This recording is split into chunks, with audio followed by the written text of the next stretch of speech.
In this video, I'm giving you 3 ways to get real stripes in your own yard, starting with an option that costs about 20 bucks and ending with the kind of setup that costs more than most people's cars. Stick around for the back half too, because I've got 5 tips that make the difference between stripes that look okay and stripes that make your neighbors slow down while driving past. Before I get into any of that, let me mention something once and then leave it alone. I put together a full written guide covering everything in this video, plus a lot more soil prep, watering schedules, fertilizing timelines, the whole picture of keeping a lawn healthy year-round. HankAdvises.com if you want something you can keep in a drawer and flip through whenever. That's the only time I'll bring it up. Let's get into the actual grass. Here's why striping works in the first place, and once this clicks, everything else makes sense. Grass blades are basically flat, not round, and they've got 2 sides. Bend a blade toward you and the side facing you catches light one way. Bend that same blade away from you and it reflects completely differently, lighter or darker depending on the angle. That's the entire trick behind striping. No paint, no chemical treatment, nothing sprayed on, it's just light bouncing off bent grass at different angles. Think about corduroy pants for a second. Run your hand down them one direction and the ridges look one shade. Run your hand back the other way and it looks like an entirely different color, even though it's the same fabric the whole time. Your lawn behaves the same way once you start pressing the blades down in alternating directions. So when you mow back and forth in straight rows, you're not cutting the grass any differently row to row. The blade length stays the same throughout. You're just laying the grass down in opposite directions as you go, and the light hitting those alternating rows creates the contrast people call stripes. Now let's get into the 3 ways to actually do this. Option 1, the cheap route. This is the one most people skip, because it takes a little labor, but it's also the one that gets you into striping for next to nothing. You'll need 3-inch PVC pipe, some eye bolts, a couple of end caps, and something to fill the pipe with for weight. All in, you're looking at around $30 these days, maybe less, depending on what you've already got lying around the garage. Let's slow down on that supply list for a second, because getting the parts right up front saves you a second trip to the hardware store. 3-inch PVC is the sweet spot. Go much smaller in diameter, and the pipe doesn't hold enough fill material to press the grass down with any real authority. Go much bigger and it gets heavy and awkward to mount, and you start needing sturdier eye bolts and thicker brackets just to keep it from tearing loose. 3-inch is what most people who've built a few of these land on, and it's also the size that's easiest to find pre-cut or cut to order at a big box hardware store. For the eye bolts, you want the kind with a closed loop and a threaded shaft long enough to pass through the pipe wall and take a lock nut on the inside, with room to spare. Stainless or galvanized is worth the extra $1 or $2 over plain steel, because this thing is going to live outside, get rained on, and drag through wet grass regularly. Plain steel eye bolts will start showing rust streaks down the pipe within a season, which isn't a functional problem, just an annoying one, if you care about how the thing looks in your garage. Now, cutting the pipe, measure from the outside edge of one rear tire to the outside edge of the other rear tire on your mower. Write that number down, then measure again to make sure, because this is the one dimension where being off by even an inch either way causes problems too. Narrow and the pipe rides up on top of one tire track instead of trailing evenly. Too wide and it hangs off one side, dragging unevenly and leaving one edge of your stripe crisp and the other edge soft. Once you've got your length, you can cut the PVC with a miter saw, a hacksaw, or even a pipe cutter if you've got one kicking around. A miter saw gives you the cleanest, squarest cut, which matters a little because a crooked end makes it harder to get your end cap to seat properly. If you're using a hacksaw, take your time and let the blade do the work rather than forcing it, and clean up the cut edge with sandpaper or a utility knife afterward so there's no rough lip that could catch on grass or snag your end cap seal. Drill 2 holes near the top on each end, close enough together to run eye bolts through, and secure them from inside using lock nuts. A 1/4-inch drill bit is usually the right size for most eye bolt shafts, but check the shaft diameter before you drill so the fit is snug rather than sloppy. Sloppy holes let the eye bolt wobble under load, and that wobble eventually works the hole bigger and bigger until the eye bolt pulls through entirely. If you want extra insurance, add a fender washer on the inside before the lock nut. It spreads the load across more of the pipe wall and meaningfully extends how long the whole rig lasts. Those eye bolts are what you'll use to attach the whole thing to your mower. Seal one end with a knockout end cap using PVC cement or super glue around the rim. PVC cement technically gives you a stronger, more permanent bond since it actually welds the plastic together at a molecular level rather than just gluing 2 surfaces. Super glue works fine too for something that isn't under real pressure, and it has the advantage of setting almost instantly so you're not holding the cap in place waiting for cement to grab. Either way, run a bead all the way around the rim before you press the cap on, and wipe away any excess that squeezes out so you don't end up with drips hardening on the outside of the pipe. Once that side's closed, fill the pipe with something heavy. Sand works fine. Pea gravel too, if that's what you've got around. Play sand is probably the most common choice because it's cheap, it's available at basically every hardware store, and it pours easily through a funnel into a 3-inch opening without bridging or clogging. Pea gravel works just as well, and some people prefer it because it doesn't compact into a solid mass over time, the way sand occasionally can if it gets damp and dries repeatedly. If you want something even heavier for the same pipe length, a few people have used place sand mixed with water to create a denser pack, letting it dry before sealing the second end, though that adds a drying step you don't strictly need. More weight means more defined stripes, since the whole idea is pressing the grass flat as the pipe drags over it. A pipe that's only half full will still work, but the stripe contrast will be noticeably softer than one that's packed tight. If your first attempt doesn't give you the crispness you're after, that's usually the first thing to check, whether you filled it as full as you could. Once it's filled to your liking, seal the other end the same way. Cement or super glue around the rim, cap pressed on firmly, excess wiped clean. To hook it up, look underneath the back of your mower deck for a spot you can safely drill through. Usually a plastic guard or bracket works, and run a couple of carabiners through, so you can clip the striper on and off whenever you want. Being able to unclip it matters more than it might seem at first. You don't want this thing attached every time you mow, since it adds drag and makes the mower work harder.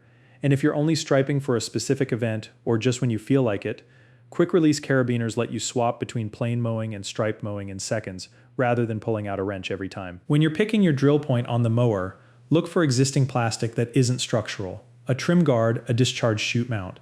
Something that isn't holding the deck together. Drilling into the deck itself is generally avoidable and not something you want to do if you can help it. A lot of mowers already have a small gap or bracket back there, specifically because manufacturers know people attach things like bagger hardware or toe attachments in that area. Drag it behind your mower and it rolls the grass over as it goes, working together with the cutting blades to give you that classic striped look. It won't be quite as crisp as a stadium field, but for $30 in an afternoon it holds up better than most people expect. The one downside worth knowing, since this option drags instead of rolling freely, backing your mower up gets a little awkward. The pipe doesn't move with you the same way a true roller does.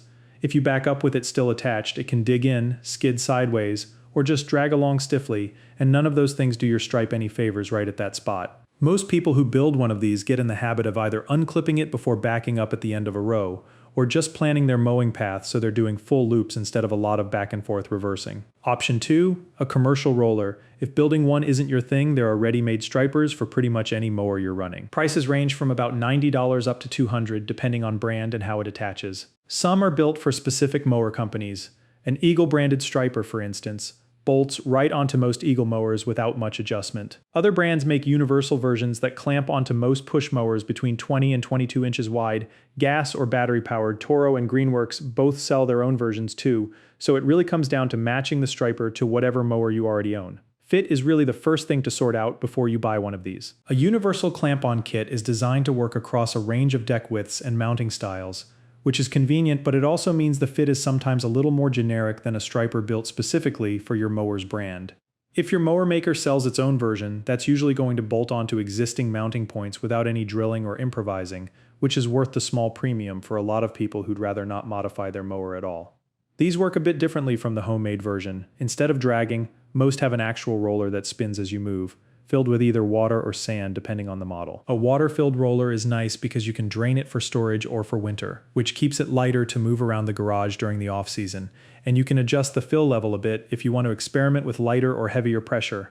A sand-filled roller tends to be a bit more consistent in weight over time since there's no water to evaporate slowly, but it's heavier to lift and store as a result, and it's not something you can partially drain the way you can with water, since it rolls rather than drags. Backing up isn't the hassle it is with the PVC option. That convenience is really what you're paying for. Being able to back up cleanly, turn at the end of a row, and reposition, without worrying about the striper skidding or catching makes the whole mowing process smoother, especially on a yard with a lot of edges, trees, or flower beds you're maneuvering around. Stripe quality between the two options is close enough that most people wouldn't spot the difference in photos. Installation on most of these kits is fairly similar across brands. You're usually attaching a mounting bracket to the underside of the mower deck using existing bolt holes or the hardware included in the kit, then sliding the roller assembly onto that bracket and locking it in place with a pin or a set of bolts. Most kits include everything you need, though it's worth double checking the bolt pattern on your specific mower model against what the kit is designed for before you buy. Since deck shapes and existing mounting points do vary between brands and even between model years from the same brand. For riding mowers, there's a similar attachment, except instead of a roller, it's a brush that sweeps the grass in one direction as you pass. The contrast from a brush is a little softer than a roller gives you, but it still gets the job done, and it's lighter on the mower overall. Brush attachments also tend to be a bit more forgiving on taller or thicker grass, since bristles can work their way through denser turf in a way a smooth roller sometimes glides over the top of, instead of really pressing it down. If your lawn tends to run a little thick or you're not mowing quite as often as you'd like, a brush attachment can actually give you more visible contrast than a roller would in those conditions. Even though on a well-maintained, evenly cut lawn, the roller usually wins out for crispness. Option 3, the professional setup. This is real mower territory, the kind of equipment you see on golf courses and ball fields. These machines cut with a spinning reel of blades instead of a single rotary blade, which gets you a much cleaner lower cut than a typical home mower can manage. But the strepping comes from a heavy metal drum mounted behind the cutting unit. And because these machines weigh so much, that drum presses the grass down harder than anything you'd drag behind a push mower. The stripes coming off one of these look almost printed onto the yard. The reel cutting mechanism itself is worth understanding a bit, since it's a big part of why these machines produce such a different result. A rotary blade, the kind on basically every home mower, spins horizontally and essentially tears or slices the grass tip as it whips past. A real mower works more like a pair of scissors, with a spinning cylinder of blades meeting a fixed bottom blade in a shearing action. That shearing cut is cleaner at a cellular level, which is part of why golf courses and sports fields use them, since a cleaner cut means less stress on the grass plant and a tighter, denser-looking turf over time.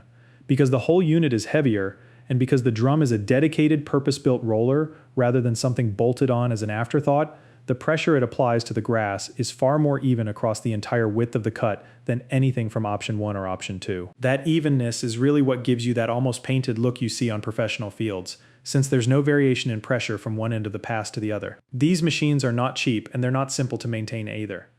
A reel needs to be sharpened and adjusted on a schedule. The bottom blade has to be set at exactly the right tolerance against the reel, and the whole unit typically needs more routine servicing than a rotary mower does.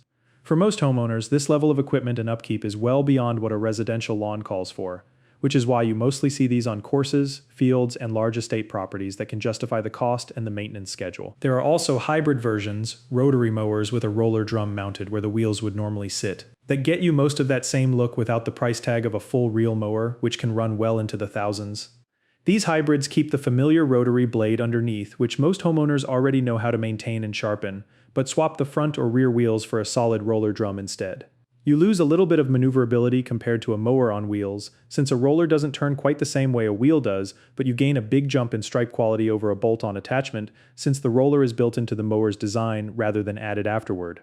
This option isn't necessary for most home lawns. If the DIY roller or a store-bought one gets you the look you want, there's no real reason to spend that kind of money unless you're maintaining something on a much bigger scale like a large property, a sports field, or a lawn you're maintaining as part of a business. Now, the 5 tips that actually make the difference. Tip 1. Change your mowing direction every time you cut. This is probably the single most overlooked habit in lawn striping, and it costs nothing. If you mow the same direction every single time, the grass starts developing what's sometimes called a grain, leaning slightly in the direction it's been repeatedly pushed. Once that happens, your stripes lose contrast because the grass isn't springing back upright between mows the way it should, and everything starts blending toward one shade instead of alternating cleanly. Rotating your direction, mowing north to south, 1 week east to west the next, then adding a diagonal pass after that, keeps the grass standing more upright between cuts and keeps your stripe contrast sharp week after week. It also helps the grass grow more evenly overall, since constantly pushing it the same direction can put slightly more wear on one side of the blade than the other over time. Tip 2. Keep your blade sharp. A dull blade doesn't cut grass cleanly. It tears it, and torn grass tips turn brown and ragged within a day or two, which makes your whole lawn look duller and hazier from a distance, stripes included. A sharp blade gives you a clean, even cut across every blade of grass, which matters for the health of the lawn generally, but it also matters specifically for striping, since a rough, torn canopy scatters light in every direction, instead of reflecting it cleanly off bent blades the way a clean cut does. Most people should be sharpening or replacing their blade every 25 to 30 hours of mowing, roughly once or twice a season for an average yard. More often if you're mowing over anything gritty or you've clipped a rock or a stick. Tip 3. Mow at the right height for your grass type and don't scalp it. Taller grass blades have more surface area to bend and reflect light, which is a big part of why striping shows up better on a lawn that isn't cut too short. Different grass types have different ideal mowing heights. Cool season grasses like fescue and bluegrass generally do best kept a bit taller, while warm season grasses like Bermuda can be kept shorter and still stripe well. Whatever your grass type, avoid cutting more than about 1/3 of the blade length in any single mow. Taking off too much at once stresses the plant, and also tends to leave a lawn looking thin and see-through, rather than full and dense, and a thin lawn simply doesn't stripe as dramatically as a full healthy one no matter how good your roller is. Tip 4: mow when the grass is dry. Wet grass bends and clumps unpredictably under a mower or a roller instead of laying down flat and even. It also tends to clump and stick to the underside of the deck and to your roller or striping bar, which drags unevenly and can leave streaks or gaps in your stripe pattern. Morning dew is a common culprit here, so if you're mowing early, give the lawn time to dry off first. Same goes for right after rain. Letting the grass dry out fully before you mow gives you a cleaner cut, a more even lay, and ultimately a crisper stripe than mowing while everything's still damp. Tip 5: overlap your passes slightly and keep your rows straight.